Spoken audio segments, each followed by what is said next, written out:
Hi കൂട്ടുകാരെ, എല്ലാവരും സുഖമായിരിക്കുന്നു. ഇപ്പം നാട്ടിൽ നല്ല മഴയാണ്. നമുക്കിന്ന് ചീരത്തോരൻ എങ്ങനെ തയ്യാറാക്കാമെന്ന് നോക്കാം. അതിനായി ഒരു ചട്ടി ചൂടായ ശേഷം എണ്ണയൊഴിച്ച് കടുക് ഇട്ട് കൊടുക്കാം. കടുക് പൊട്ടിയ ശേഷം കറിവേപ്പിലയും ഉള്ളി ചെറുതായി അരിഞ്ഞതും അതുപോലെ വെളുത്തുള്ളി ഒരു കഷ്ണവും പിന്നെ ആവശ്യത്തിന് ഉപ്പും ചേർത്ത് നമുക്ക് ഇളക്കി കൊടുക്കാവുന്നതാണ്. ഈ സമയത്ത് തന്നെ നമുക്ക് ജീരകവും കൂടെ അല്പം ചേർത്ത് കൊടുക്കാം. ഒരു നുള്ളു ജീരകം. ചീര വാങ്ങുമ്പോൾ നമ്മൾ നന്നായി നോക്കി കഴുകി വൃത്തിയാക്കി എടുക്കണം. ഇനി നമ്മൾ നന്നായി വൃത്തിയാക്കി വെച്ചിരിക്കുന്ന ചീര ഇട്ട് കൊടുക്കാവുന്നതാണ്. ആദ്യമായി ചീരയുടെ തണ്ട് ഇട്ട് കൊടുക്കാം. ചീര തണ്ടിന് അല്പം വേവുള്ളത് കൊണ്ട് ചീരയുടെ തണ്ട് ആദ്യം ഇട്ട് കൊടുത്തു. അതിനുശേഷം നമുക്ക് ഒന്ന് വെന്ത് വരുമ്പോഴത്തേക്കിന് നമുക്ക് ചീരയുടെ ഇലയും കൂടി ഇട്ട് കൊടുക്കാവുന്നതാണ്.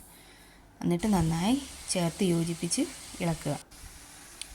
ഒരുവിധം പാകമായ ശേഷം നമുക്ക് ചിരണ്ടി വെച്ചിരിക്കുന്ന തേങ്ങയും മഞ്ഞൾ പൊടിയും കൂടി ഇട്ട് കുത്തി വെച്ച് നമുക്ക് അല്പനേരവും കൂടെ വേവിച്ചെടുക്കാവുന്നതാണ്.